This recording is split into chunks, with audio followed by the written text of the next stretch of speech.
Hello everybody, today I got this Mazda CX-7. The customer brought me rear rotors and pads, and that's what we're changing today.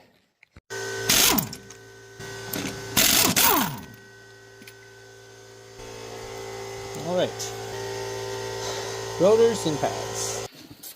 To open the top caliper we need 14mm socket.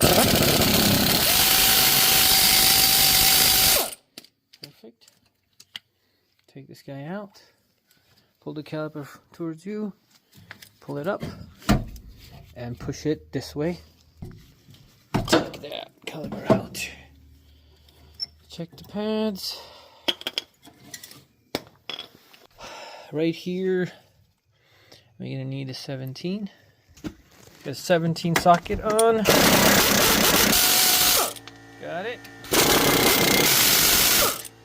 Yeah, these are a little tougher. Looks like pretty rusted.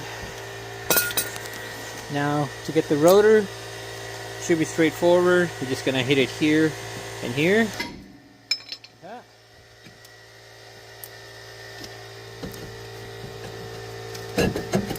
There we go.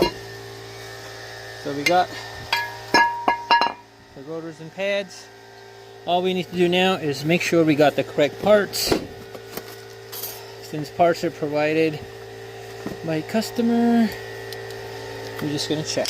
Check is the back plate, make sure it matches with this guy, and we do. Perfect. Next, let's check the rotors. Make sure the lugs line up. Then we need to check the thickness of the hub. What I do that to do is line up the rotor against the other rotor like this. Perfect. And we need to check the length of the rotor. Line up the rotor against that. Perfect. Now we go ahead and install the rotor. I'll get a brake cleaner and clean all this off and then put on the rotor. Now, contact surface has to be cleaned. If your brake pads came with the new hardware kit, this is the time to install it. Tighten the back bolts back up.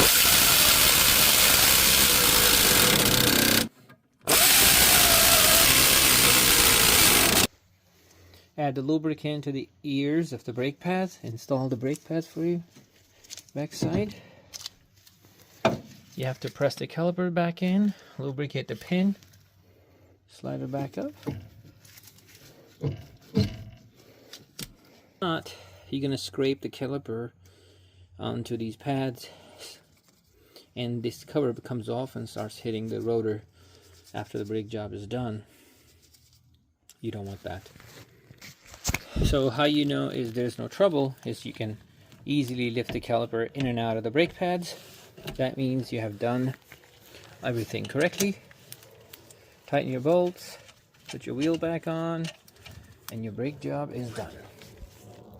This is how you replace the rear rotors and pads on Mazda CX-7.